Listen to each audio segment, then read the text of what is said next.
যুবদলকে সংগঠিত করা সারা দেশে এবং বর্তমানে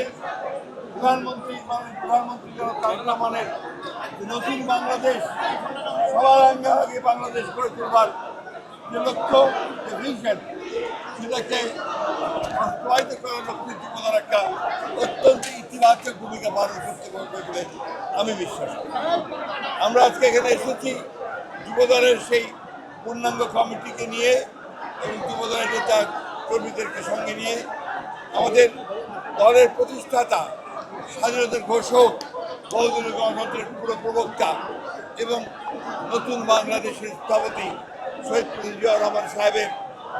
এবং আমাদের গণতন্ত্রের আপসীর নেত্রী, আমাদের গণতন্ত্রের মাতা, দীর্ঘ সংগ্রাম করে তিনি বাংলাদেশের গণতন্ত্রকে ফিরিয়ে এনেছেন আমাদের সেই মহিষী নেত্রী দেশনেত্রী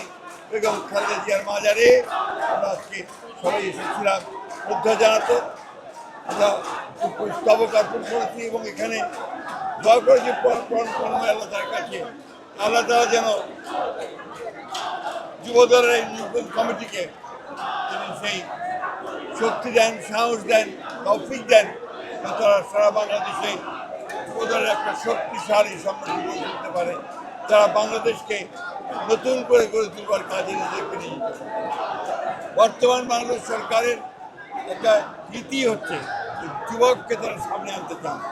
তরুণদেরকে সামনে আনতে চান এবং তারুণ্যের হাতেই বাংলাদেশের উন্নয়ন নির্ভর করছে। সেই জন্যই নতুন কমিটির যে